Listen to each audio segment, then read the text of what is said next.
Hello दोस्तों, कैसे हैं आप सब। आई होप कि आप सब अच्छे होंगे। दोस्तों, आज हम लोग बहुत ही इम्पोर्टेंट टॉपिक पढ़ने वाले हैं जो कि है गौतम बुद्ध के बारे में। दोस्तों, आपको बता दें कि यहाँ से 3 या 4 नंबर का सवाल हर एग्ज़ाम में पूछे जाते हैं। चाहे आप कोई सा भी एग्ज़ाम दे रहे हो दोस्तों, यहाँ से सवाल बनते ही बनते हैं। तो चलिए हम लोग वीडियो को शुरू करते हैं।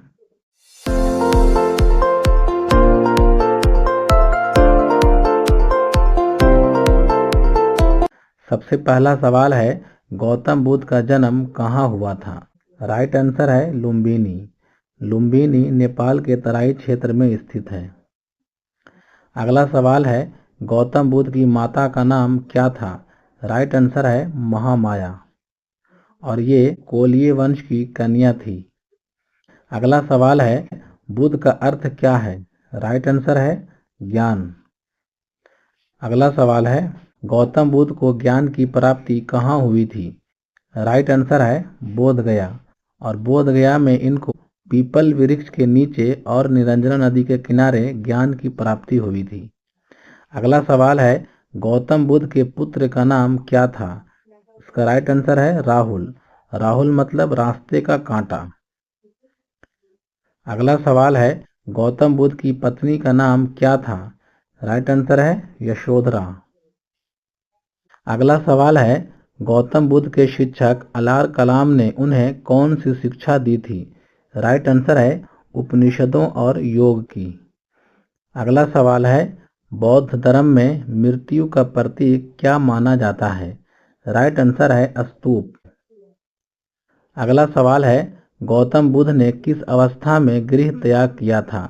राइट आंसर है 29 वर्ष की अवस्था में। और उसके बाद गौतम बुद्ध 6 वर्ष कड़ी तपस्या करने के बाद 35 वर्ष की अवस्था में गौतम बुद्ध ज्ञान की प्राप्ति करते हैं। गौतम बुद्ध के गृह त्याग को महाभिनिष्क्रमण कहा गया है। अगला सवाल है, बौद्ध धर्म ने किसका विरोध किया था। राइट आंसर है वर्ण और जाति व्यवस्था। जब वैदिक काल खत्म हो रहे थे दोस्तों, उसी समय वर्ण और जाति बहुत ही बढ़ गई थी। इसीलिए गौतम बुद्ध ने वर्ण और जाति व्यवस्था का विरोध किया और एक अलग संप्रदाय बना लिया। बाद में वही बौद्ध धर्म का रूप ले लिया। अगला सवाल है, गौतम बुद्ध के पिता कौन थे। राइट आंसर है राजा शुद्धोधन। इनके पिता शुद्धोधन शाक के कुल के राजा थे। अगला सवाल है, बौद्ध धर्म में ज्ञान का प्रतीक किस वृक्ष को माना जाता है। राइट आंसर है पीपल। पीपल के नीचे ही गौतम बुद्ध को ज्ञान की प्राप्ति होती है। इसीलिए बौद्ध धर्म में पीपल वृक्ष को ज्ञान का प्रतीक माना जाता है। अगला सवाल है, बौद्ध धर्म की पवित्र दिशा कौन सी मानी जाती है। राइट आंसर है दक्षिण। अगला सवाल है, बौद्ध धर्म का प्रचार किस भाषा में किया गया था। राइट आंसर है पाली। उस समय पाली भाषा आम जनता की भाषा हुआ करती थी। इसीलिए बौद्ध धर्म का प्रचार पाली भाषा में ही हुई थी। अगला सवाल है, प्रथम बौद्ध संगीति का आयोजन कहाँ हुआ था। राइट आंसर है राजगीर और उस समय इसके अध्यक्ष हुआ करते थे महाकश्यप और ये हुआ था अजातशत्रु के समय में, जो कि हर्यक वंश के राजा होते हैं। अगला सवाल है, द्वितीय बौद्ध संगीति का आयोजन कहाँ हुआ था। राइट आंसर है वैशाली और इनके अध्यक्ष होते हैं सवाकामी और इस समय राजा कालाशोक होते हैं। अगला सवाल है, तृतीय बौद्ध संगीति का आयोजन कहाँ हुआ था। राइट आंसर है पाटलिपुत्र और इस समय मोगलीपुत्र तिस्य अध्यक्ष होते हैं और अशोक शासन करते हैं। अगला सवाल है, चौथी बौद्ध संगीति का आयोजन कहाँ हुआ था।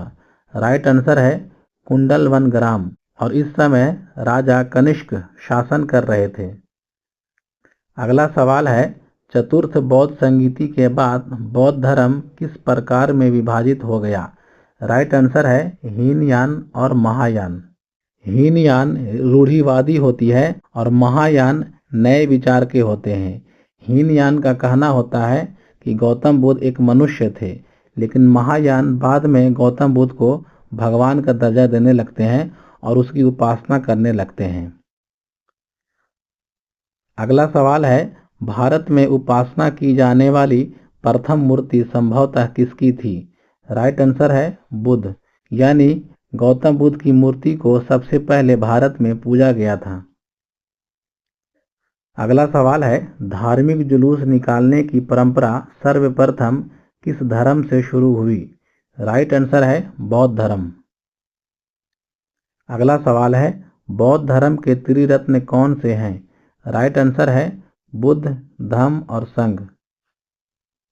अगला सवाल है, बौद्ध धर्म में गृहस्थ जीवन व्यतीत करते हुए धर्म अपनाने वाले को क्या कहा जाता है? राइट आंसर है उपासक। और बौद्ध धर्म के प्रचार के लिए सन्यासी रूप धारण करना भिक्षु कहलाता है। अगला सवाल है, बौद्ध धर्म में पुनर्जन्म की मान्यता है या नहीं? तो राइट आंसर है, यानी बौद्ध धर्म में पुनर्जन्म को मान्यता दी गई है। अगला सवाल है, गौतम बुद्ध का बचपन का नाम क्या था? राइट आंसर है सिद्धार्थ। अगला सवाल है, गौतम बुद्ध का विवाह किस आयु में हुआ था? राइट आंसर है 16 वर्ष। अगला सवाल है, गौतम बुद्ध ने किस नदी के किनारे गृह त्याग कर संन्यास लिया? राइट आंसर है अनोम नदी, जो कि नेपाल में पड़ता है। यहाँ पे एक वर्ड है दोस्तों, परवज्जा, यानी गौतम बुद्ध परवज्जा धारण करते हैं, यानी वह सन्यासी रूप धारण कर लेते हैं और धर्म के मार्ग पर चलने लगते हैं, उसी को कहा जाता है परवज्जा। अगला सवाल है, बौद्ध संघ में प्रवेश करने के लिए न्यूनतम आयु कितनी होनी चाहिए? राइट आंसर है 15 वर्ष। अगला सवाल है, बौद्ध धर्म का प्रमुख ग्रंथ क्या है? राइट आंसर है त्रिपिटक। त्रिपिटक बौद्ध धर्म का प्रमुख ग्रंथ है, जिसमें बुद्ध के उपदेशों, नियमों और विचारों का संग्रह है। अगला सवाल है, बौद्ध धर्म में धम्म का अर्थ क्या है? राइट आंसर है धर्म, यानी धम्म का मतलब होता है धर्म, और धर्म में जितने भी अच्छी बातें हैं उसे धम्म के शब्द से दर्शाया जाता है। इसीलिए आप देखेंगे दोस्तों कि मौर्य वंश के राजा होते हैं अशोक, जो कि धम्म के मार्ग पर चलने लगते हैं। अगला सवाल है, बौद्ध धर्म में अष्टांगिक मार्ग का उद्देश्य क्या है? राइट आंसर है मुक्ति प्राप्त करना। अगला सवाल है, बौद्ध धर्म की किस संगीति का आयोजन अशोक के शासनकाल में हुआ था? राइट आंसर है तृतीय संगीति, और प्रथम संगीति अजातशत्रु के शासनकाल में होता है, द्वितीय संगीति कालाशोक के शासनकाल में होता है, और चतुर्थ संगीति कनिष्क के समय में होता है। तो इन चारों को आप याद रखेंगे। अगला सवाल है, बौद्ध धर्म के अनुसार संसार में दुख का कारण क्या है? राइट आंसर है तृष्णा। तृष्णा का मतलब होता है इच्छा, यानी गौतम बुद्ध के अनुसार इच्छा ही संसार में दुखों का मुख्य कारण है। अगला सवाल है, बौद्ध धर्म के अनुसार मध्यम मार्ग का अर्थ क्या है? राइट आंसर है संतुलित जीवन का मार्ग, यानी अपने जीवन को बैलेंस में गुजारना। अगला सवाल है, बौद्ध धर्म में अरहत शब्द का क्या अर्थ है? राइट आंसर है जो ज्ञान प्राप्त कर चुका है। अगला सवाल है, गौतम बुद्ध की मृत्यु को बौद्ध धर्म में किस नाम से जाना जाता है? राइट आंसर है महापरिनिर्वाण। जब गौतम बुद्ध गृह त्याग करते हैं तो बौद्ध धर्म में उसको महाभिनिष्क्रमण कहा गया है। जब गौतम बुद्ध प्रथम उपदेश दिए थे तो उसे धर्म चक्र परिवर्तन कहा गया है, और जब बुद्ध की मृत्यु हुई तो उसे महापरिनिर्वाण कहा गया है। अगला सवाल है, किस स्थान पर गौतम बुद्ध को महापरिनिर्वाण की प्राप्ति हुई थी? राइट आंसर है कुशीनगर, यानी इनकी मृत्यु कुशीनगर में हुई थी। और आज का अंतिम सवाल, गौतम बुद्ध की मृत्यु कब हुई थी? इस सवाल का जवाब आपको कमेंट में करना है। और आज के लिए बस इतना ही।